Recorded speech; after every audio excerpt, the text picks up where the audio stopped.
चार लड़कियां। एक सुनसान गांव के पास एक घना जंगल था जिसे लोग भूतिया जंगल कहते थे। वहां जाने की हिम्मत कोई नहीं करता था, लेकिन चार सहेलियां नेहा, पूजा, रिया और सिम्मी ने उस जंगल की सच्चाई जानने का फैसला किया। वो चारों कॉलेज की छुट्टियों में गांव आई थीं। एक रात डरावनी कहानियां सुनते सुनते पूजा ने कहा, क्यों ना हम उस जंगल में चलें? कहते हैं वहां रात को अजीब अजीब आवाजें आती हैं। बाकी लड़कियों ने हिम्मत जुटाई और तय किया कि अगली रात जंगल जाएंगी। अगले दिन चांदनी रात में चारों टॉर्च और कैमरे लेकर जंगल की ओर चल पड़ी। जैसे जैसे वो अंदर बढ़ती गई, अजीब सी ठंडक महसूस होने लगी। पक्षी भी खामोश हो चुके थे। अचानक सिम्मी ने एक पेड़ के पीछे किसी के जंगल का रहस्य गहराता है। चारों सहेलियां उस घटना के बाद काफी डरी हुई थीं। गांव लौटने के बाद उन्होंने वहां के बुजुर्गों से जंगल के बारे में पूछताछ शुरू की। एक बूढ़ी महिला ने बताया, यह जंगल शापित है। सालों पहले यहाँ चार लड़कियां शादी के लिए जा रही थीं, लेकिन दहेज की लालच में उनके परिवार वालों ने उन्हें मारकर जंगल में फेंक दिया। उनकी आत्माएं आज भी इंसाफ की तलाश में भटक रही हैं। जो भी जंगल में जाता है वो उनके गुस्से का शिकार बनता है। नेहा ने कहा, क्या उनकी आत्माओं को शांत किया जा सकता है? बूढ़ी महिला ने गंभीरता से जवाब दिया, उनकी शांति के लिए उन्हें वो इंसाफ चाहिए जो उन्हें कभी मिला नहीं। सच्चाई की तलाश। पूजा, नेहा, रिया और सिम्मी ने तय किया कि वे लड़कियों की आत्माओं को मुक्ति दिलाएंगी। उन्होंने पुरानी चिट्ठी को ध्यान से पढ़ा और जंगल में वापस जाने का फैसला किया। वे अब डरने के बजाय रहस्य को सुलझाने के लिए तैयार थीं। अगली रात चारों ने हिम्मत जुटाई और जंगल के लिए रवाना हो गई। इस बार उनके पास मंत्रों और पूजा का सामान था जो गांव की एक तांत्रिक ने दिया था। जैसे ही वे जंगल के अंदर पहुंची, चारों औरतों की आत्माएं फिर प्रकट हुई। उनकी चीखें और ठहाके पूरे जंगल में गूंज रहे थे।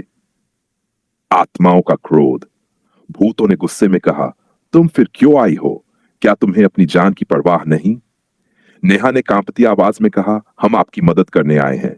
हमें पता है आपके साथ अन्याय हुआ था। हम आपको इंसाफ दिलाएंगे। आत्माएं कुछ पल के लिए शांत हो गई, लेकिन फिर उनमें से एक बोली, अगर तुम झूठ बोल रही हो तो तुम्हारा अंजाम भी वही होगा जो हमारा हुआ। चारों ने अपनी पूरी हिम्मत जुटाकर उस जगह को ढूंढा जहां उनकी हड्डियां दबी हुई थीं। उन्होंने गांव वालों की मदद से उन हड्डियों को बाहर निकाला और विधि विधान से अंतिम संस्कार किया। मुक्ति और रहस्यकांत। जैसे ही आग की लपटें ऊंची होने लगीं, जंगल में एक रहस्यमय शांति छा गई। चारों आत्माएं प्रकट हुई, लेकिन इस बार उनके चेहरे पर गुस्से की जगह सुकून था। उन्होंने चारों लड़कियों को धन्यवाद दिया और कहा, तुमने हमें मुक्ति दिलाई। अब यह जंगल शापित नहीं रहेगा। सुबह होते ही जंगल में पक्षियों की चहचहाहट सुनाई देने लगी। हवा में एक अजीब सी ताजगी थी। गांव वालों ने उस दिन से जंगल को भूतिया कहना बंद कर दिया। पर एक और रहस्य। लेकिन कहानी यहीं खत्म नहीं हुई। चारों सहेलियों ने देखा कि उनकी कलाई पर एक अजीब सा निशान बन गया था जो धीरे धीरे चमकने लगा। क्या यह निशान एक वरदान था या कोई नई मुसीबत की शुरुआत?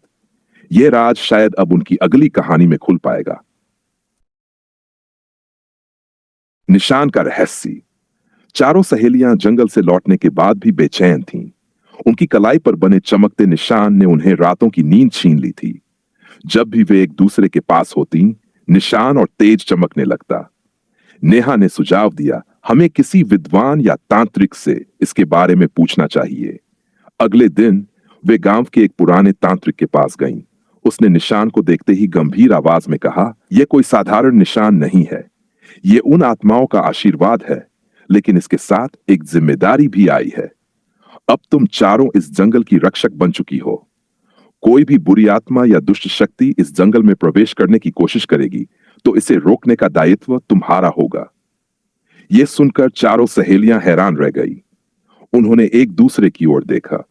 क्या वे इस नई जिम्मेदारी को निभा पाएंगी या उनके सामने कोई नई मुसीबत आने वाली है? शुरुआत हो चुकी थी। निशान के साथ आई जिम्मेदारी ने चारों सहेलियों की जिंदगी बदल दी। वे गांव लौट आईं, लेकिन अजीब घटनाएं उनका पीछा करती रहीं। कभी उनके सपनों में डरावने दृश्य आते तो कभी जंगल से आने वाली रहस्यमयी आवाजें उन्हें परेशान करती। एक रात सिम्मी को एक अजीब सपना आया। उसने देखा कि जंगल में एक औरत काले कपड़े पहने खड़ी है। उसकी आंखों से खून बह रहा था और वो लगातार कह रही थी, तुमने मेरी बहनों को मुक्त किया, लेकिन मुझे क्यों छोड़ा? सिम्मी चीखते हुए जाग गई। जब उसने यह सपना अपनी सहेलियों को बताया तो सबके चेहरों पर डर साफ छलक रहा था। पूजा ने कहा, शायद हमसे कुछ छूट गया है, हमें फिर से जंगल में जाकर देखना चाहिए। हालांकि सभी डरी हुई थीं, लेकिन उन्होंने तय किया कि वे अपनी जिम्मेदारी से पीछे नहीं हटेंगी। अगली रात चारों जंगल के उसी स्थान पर गई। वहां पहुंचते ही ठंडी हवा और अजीब सन्नाटा छा गया। अचानक एक काले धुंध के बीच से वही औरत प्रकट हुई। उसने चीखते हुए कहा, मुझे इंसाफ चाहिए, मेरा गुनहगार अभी भी आजाद घूम रहा है। सच्चाई की गहराई। औरत ने बताया कि वह उन 4 लड़कियों की सबसे छोटी बहन थी जिसे उनके साथ ही मारा गया था, लेकिन उसकी आत्मा शांति नहीं पा सकी क्योंकि उसका हत्यारा अभी भी जीवित था।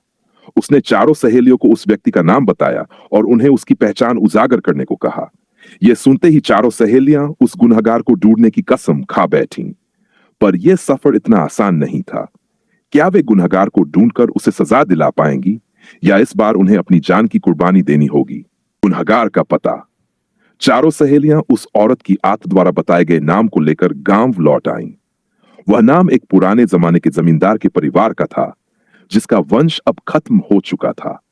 लेकिन एक रहस्यमयी कहानी थी जिसके बारे में गांव वालों ने कभी कुछ नहीं कहा। कहते थे कि उस परिवार ने अपने समय में कई निर्दोष लोगों को धोखा दिया और मारा था। रिया ने कहा, हमें उसकी खोई हुई पहचान को फिर से ढूंढना होगा। कहीं न कहीं उस जमींदार के परिवार के बचे हुए लोग तो होंगे ही। चारों ने जमींदार के पुराने घर का रुख किया जो अब खंडहर में बदल चुका था। जैसे ही वे घर पास पहुंचे उन्हें अजीब सी सर्दी महसूस होने लगी। घर के अंदर घुसते ही जैसे पूरा वातावरण बदल गया, जैसे वक्त थम सा गया। पुरानी दीवारों का राज। घर के अंदर पहुंचने पर एक घनी धुंध के बीच उन्हें एक पुरानी दीवार पर कुछ खून से लिखे शब्द मिले। वह शब्द था, मुझे नहीं छोड़ना। जैसे ही उन्होंने ये शब्द पढ़े एक अजीब सी आवाज आई, तुम क्या समझते हो तुम मुझे रोक सकते हो? पूजा के हाथ में बचे हुए पुराने दस्तावेजों को देखकर अचानक उन्हें एक पत्र मिला जिसमें उस जमींदार के परिवार के एक सदस्य के बारे में लिखा था जो उस औरत की हत्या का मुख्य दोषी था। वह व्यक्ति जो अब बुढ़ापे में था दरअसल इस वक्त भी गांव के पास कहीं छिपा हुआ था। सजा का दिन। चारों सहेलियां उस व्यक्ति तक पहुंचने के लिए गांव के पुराने हिस्से में गई। वहां उन्हें वह व्यक्ति एक तंग गली में मिला जो दरवाजे के पीछे छुपा हुआ था। जैसे ही उसने उन्हें देखा उसका चेहरा सफेद पड़ गया।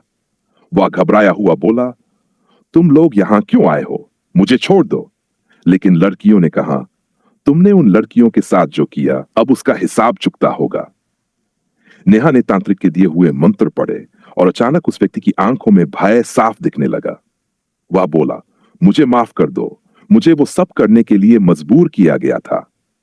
लेकिन लड़कियों ने उसे उसकी गलती का एहसास दिलाया और उसी घड़ी उसकी आत्मा को शांति मिली। आत्माओं की मुक्ति। जैसे ही वह व्यक्ति अपनी पापों की सजा पा चुका, जंगल में एक अजीब शांति छा गई। चारों लड़कियों को लगा कि उनका काम पूरा हो चुका। उस रात उनकी कलाई के निशान भी धीरे धीरे फीके पड़ गए। जंगल की आत्माएं अब शांत हो चुकी थीं और वहां का वातावरण फिर से सामान्य हो गया था।